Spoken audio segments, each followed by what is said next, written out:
Olá de novo, sou a escritora Helena Gomes e esta é a oficina preparatória sobre criação de histórias do Mundo Educa.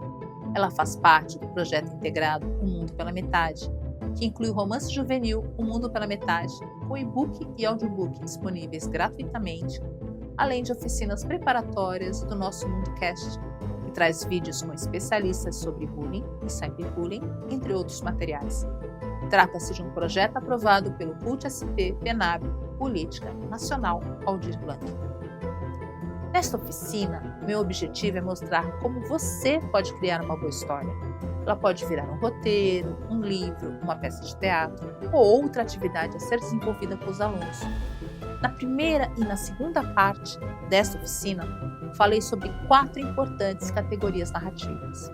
O tempo, que é o quando a história acontece. O espaço, que é onde a história acontece. O narrador, que é aquele que narra a história. E o personagem, um ser construído por palavras que ganha características físicas, sociais e psicológicas. Nesta última parte da oficina, vou explicar a categoria que falta, o enredo, e ainda dar 13 super dicas para tornar a sua história ainda mais legal. Vamos lá? Um enredo é um conjunto, simples ou complexo, de conflitos ou tensões formado por uma sequência de cenas que conta o que ocorre com os personagens, mostra suas ações e reações e, claro, apresenta os acontecimentos que os afetam. As cenas são feitas de ação, e ação aqui refere-se a um movimento dramático, podendo ser psicológico, emocional e, sem dúvida, físico, como um personagem em fuga, lutando, correndo, essas coisas, né? Portanto, o enredo se dá a partir do desencadeamento de eventos de acordo com o ritmo escolhido pelo autor. Para que o enredo se desenrole, necessitamos do conflito, o grande motivador dessa ação. Quando ele aparece, leva o personagem a agir, a tomar decisões para resolvê-lo, o que põe a trama em movimento. E é esse movimento que leva à solução dos conflitos ou à criação de novos, ao mesmo tempo em que exerce influência sobre o comportamento dos personagens.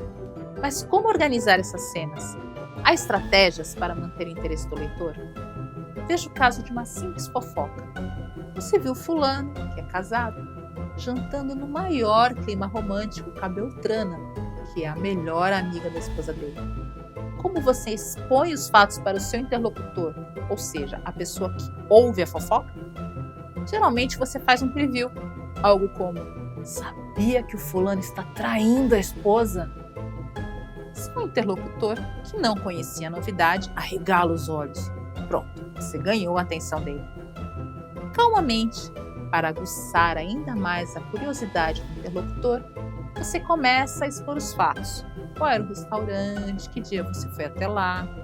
Nesse momento, cada detalhe é importante. Veio o clímax. Você viu o casal. O interlocutor, ansioso para saber o que acontece depois, pergunta se o casal reparou em você, como reagiu. E você, claro, conta como terminou o flagrante. Essa é uma estrutura narrativa que se aprende de modo natural, apenas por se viver em sociedade. Os fatos seguem uma ordem específica, em começo, meio e fim. E para criar suspense, você vai dosando bem as informações, sem se esquecer de caprichar no clímax. Em caso de estruturas maiores, é preciso entender o que significa a palavra plot. Dorso da história, o plot é aquele esqueletão que devemos montar com a quantidade e a ordem das cenas, sempre visando provocar o melhor efeito possível no nosso público. Afinal, a cena da luta contra o monstro vem antes ou depois da cena da descoberta do tesouro? O plot é uma estrutura simples e mais comum do que se imagina. Ele é composto por 3 etapas: desenvolvimento, clímax e desfecho. Pense, por exemplo, numa piada. Você começa a contá-la apresentando o conflito e os personagens. Essa situação vai se complicando, que é o desenvolvimento, até o ponto em que não tem mais o que complicar, que é o clímax. O jeito é resolver esse conflito, que é o desfecho. No caso de uma boa piada, é o desfecho que faz seu interlocutor dar risada. Sabe o que ajuda bastante a identificar essas 3 etapas? resumir ao máximo a história que você deseja criar. Esse resumo é chamado de storyline e deve conter apenas o conflito principal da história. Quer um exemplo? Como seria a storyline de um famoso conto de fadas, Chapeuzinho Vermelho? Storyline: uma menina atravessa uma floresta para levar uma cesta de doces à sua avó. No caminho, encontra o lobo. Como ele se interessa em transformá-la em sobremesa, vai até a casa da avó, engole a idosa e resolve se passar por ela. Não consegue, porém, enganar a menina e a ataca. Apavorada, ela grita por socorro. Um caçador aparece, mata o lobo e no seu interior encontra a avó ainda com vida. O plot é tirado dessa storyline. Perceba como ele fica bem enxuto. Plot: uma menina leva doces para a avó e quase é enganada por um lobo. Desenvolvimento: quando ele a ataca, ela grita por socorro. Clímax: um caçador aparece, mata o lobo e salva tanto a menina quanto a avó. Desfecho: o uso da storyline também funciona às maravilhas em tramas mais longas e complexas. Tendo-a como base, você pode montar o dorso da história, que é o plot. A partir daí, decida quantas cenas serão necessárias para o desenvolvimento, quantas cenas para o clímax e quantas cenas para o desfecho. Qual será a ordem dessas cenas e como se dará o ritmo narrativo ao impulsioná-las. Em histórias mais longas, utilizar apenas o plot como estrutura acabará rendendo um desenvolvimento muito extenso e cansativo. A solução é, dentro do plot, criar uma estrutura mais detalhada com o que chamo de subplot, com conflitos menores dentro do conflito principal. O efeito que se deseja obter é similar ao da montanha-russa, um trajeto que várias vezes vai subindo, que é o desenvolvimento, até o topo, que é o clímax, e depois desce, que é o desfecho. E isso até que chegue o clímax do plot. A grosso modo, é como ter vários momentos de desenvolvimento, clímax e desfecho dentro do principal desenvolvimento, clímax e desfecho. Complicou? Vamos ao exemplo. Plot principal: um jovem descobre que tem superpoderes e encontra um vilão, desenvolvimento. Finalmente o enfrenta, clímax, e consegue vencê-lo, desfecho. Primeiro subplot: o jovem e o irmão presenciam um assalto, a troca de tiros, desenvolvimento. Uma das balas vai matar o irmão, clímax, mas o jovem se move com uma agilidade excepcional, que não desconfiava ter, e o salva, desfecho. Segundo subplot: o jovem está confuso, não encontra apoio em casa, tenta repetir a agilidade excepcional, fracassa. Na escola é apaixonado por uma garota, inseguro, não tem coragem de se declarar. Um colega, sabendo da situação, coloca-o diante da garota, forçando-o a uma confissão, desenvolvimento. O jovem hesita, clímax. Nada diz e sai correndo, desfecho. Terceiro subplot: arrasado, o jovem vê a garota com um namorado. Na saída da escola, ele descobre que existe outra pessoa com superpoderes, um vilão que está aterrorizando as pessoas, desenvolvimento. O jovem tem medo de confrontá-lo, clímax, e foge, desfecho. Observe que esses três subplots ocorrem dentro da etapa de desenvolvimento do plot, ou seja, dentro do conflito principal. Outros ainda serão planejados, mostrando a busca do protagonista por respostas e seu envolvimento cada vez mais problemático do vilão, por exemplo, até o ponto do confronto final com o antagonista e como isso termina, respectivamente, clímax e desfecho do plot. Não se esqueça do ritmo crescente da montanha-russa, com a curva mais emocionante ao final do passeio. O clímax de maior intensidade e importância para a trama deve ser o último. Um clímax de subplot não pode ter a mesma força ou força maior. Quando isso acontece, o público se decepciona com o que vem depois, acostumado como está ao ritmo crescente das histórias. O segredo para que uma história se desenvolva bem está no ritmo narrativo. A trama principal está indo muito devagar ou rápida demais. Devo interromper a cena no clímax desse subplot e apresentar logo a sua resolução? Ou seja, você é quem fará essa dosagem. Tome cuidado para não encurtar ou alongar demais as pausas para desenvolvimento entre dois momentos de clímax. Situações de tensão, uma atrás da outra, podem cansar o público. E cenas e mais cenas só de desenvolvimento antes de um clímax que demora demais para acontecer costumam espantar o público também. Outra coisa interessante é utilizar o famoso ponto de virada, quando algum evento faz com que o rumo da trama vá para outra direção. Sabe aquele personagem que todo mundo achava que estava morto e que de repente aparece trazendo um enigma? Ou uma história de amor, água com açúcar, que graças a um incidente se transforma em um thriller de espionagem? Pois é, ponto de virada. O que me ajudou muito a compreender o funcionamento de plot e subplots foi analisar a estrutura de vários filmes. É por isso que muitos dos meus exemplos são tirados de produções audiovisuais. Que tal fazer um exercício? Escolha um filme de que você gosta, de preferência um que você já tenha visto mais de uma vez para não correr o risco de se distrair com a história. Melhor ainda se for daqueles cheios de ação, que vai facilitar bastante a sua vida na hora de reconhecer os subplots. Comece anotando todos os momentos de desenvolvimento, clímax e desfecho, acompanhando o ritmo das cenas, como elas desencadeiam a trama. Repare na intensidade de cada clímax menor, como eles levam você ao clímax principal. Ao final do filme, escreva a storyline e tire dela o plot. Por último, dentro dessa estrutura maior, acrescente os demais momentos de desenvolvimento, clímax e desfecho, que são os subplots. Aproveite para aprofundar a sua análise. Observe a construção de cada um dos personagens, se são superficiais, se refletem estereótipos, se parecem ou não reais. Analise também os diálogos, se eles ocorrem nos momentos certos, se existe alguma fala que poderia ser cortada, se as falas parecem algo que uma pessoa de verdade diria. O tempo é linear ou não linear? Se há flashbacks, eles ajudam ou atrapalham? E quanto ao espaço, é real, imaginário ou uma mistura dos dois? A pesquisa para a história foi feita direitinho? Por fim, reflita se mudanças seriam necessárias e, em caso positivo, o que você mudaria. Na próxima oportunidade, faça o mesmo exercício com um filme que você tenha detestado. O bom de filmes ruins é que aprendemos muito com eles sobre o que não fazer nas nossas histórias. Antes de encerrar a nossa oficina, vou te contar 13 super dicas sobre criar histórias. Dica número 1: nunca prometa ao público o que você não vai cumprir. O exemplo: se você arma todo o plot para que o clímax com o antagonista seja intenso, não entregue menos do que isso no resultado final.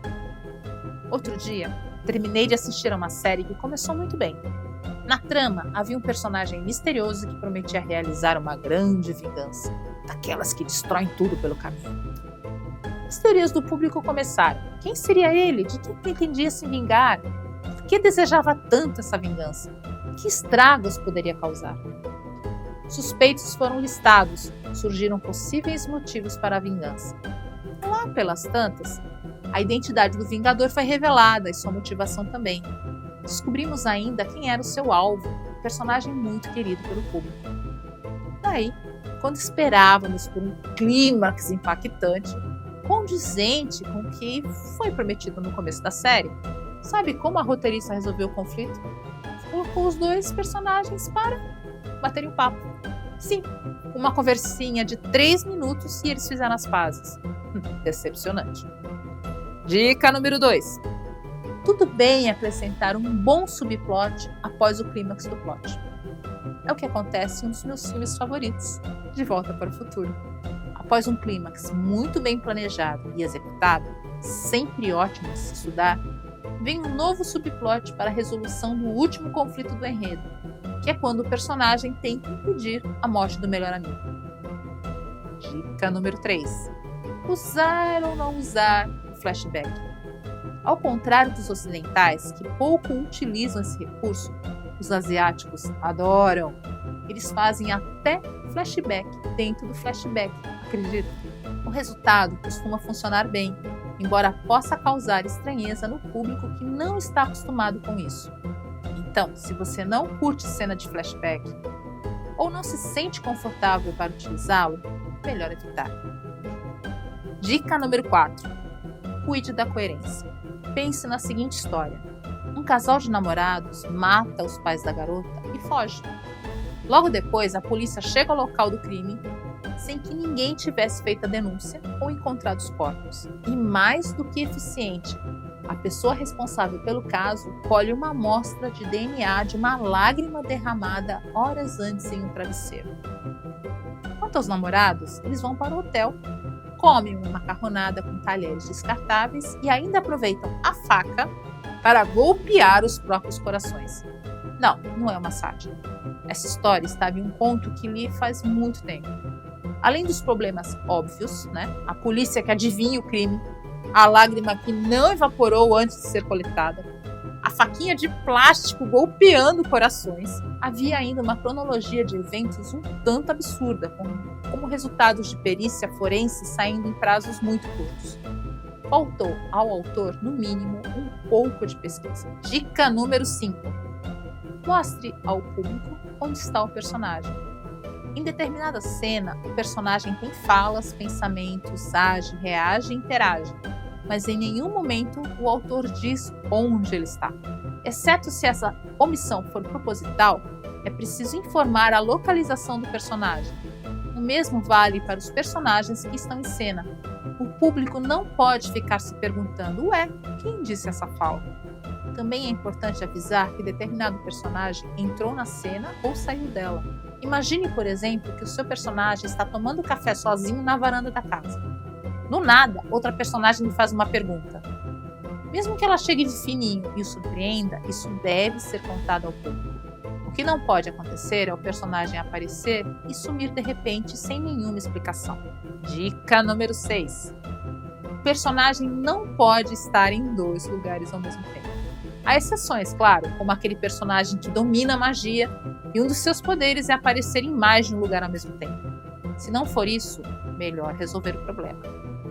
Dica número 7. Tem cenas que você imagina e nem sempre são aproveitadas.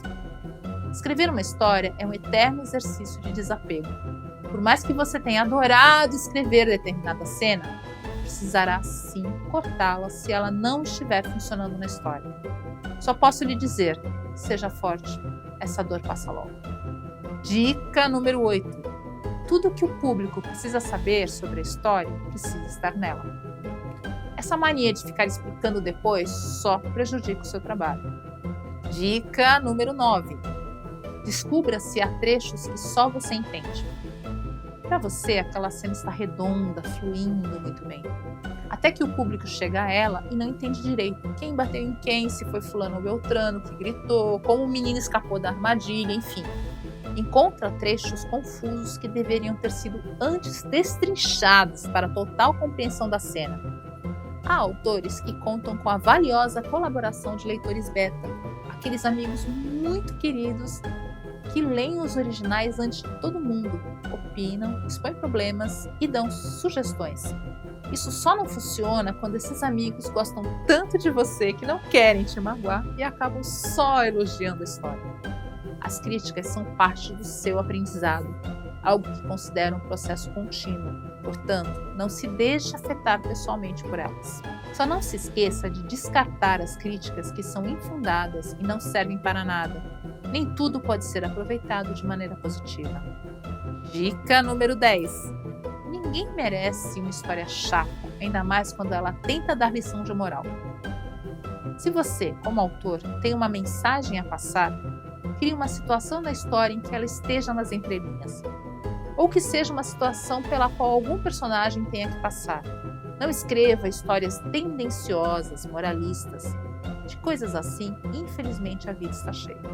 Dica número 11. Plágio é crime.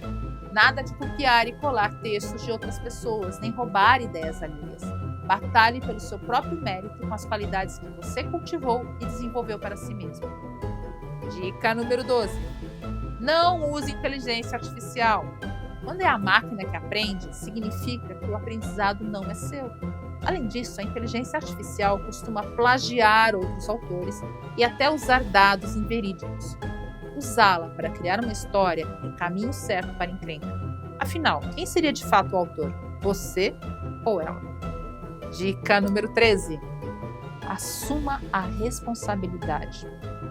Pense o seguinte: seu leitor pode sim ser influenciado pela história que você criou. Como autor, você o leva a experimentar outras visões de mundo, a se colocar no lugar dos personagens, a se identificar com determinadas situações. Discursos de ódio, sexistas, racistas, preconceituosos, tudo que não respeita a diversidade, os seres humanos e a vida em sociedade, não são bem-vindos. Ainda mais se estamos lidando com crianças e jovens. Você, como autor, é o único responsável pelo que escreve. Esta, então, foi a nossa oficina preparatória sobre criação de histórias, parte do projeto integrado O Mundo pela Metade, que foi aprovado pelo CUT-SP, PENAB, Política Nacional Aldir Blanc.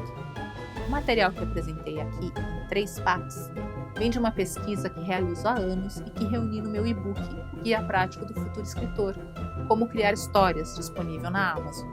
Meus agradecimentos a todos que me acompanharam até aqui. Espero que minha experiência como autora possa ser útil a você, educador, e também aos seus alunos. Aproveito para convidar você para a leitura do romance juvenil O Mundo pela Metade, escrito por mim e pela Suzana Ventura, e que está disponível gratuitamente como e-book e audiobook. Neste site você encontra mais oficinas preparatórias do Mundo Educa, vídeos com especialistas do MundoCast e outros materiais sobre a principal temática do nosso projeto, bullying e cyberbullying. Muito obrigada!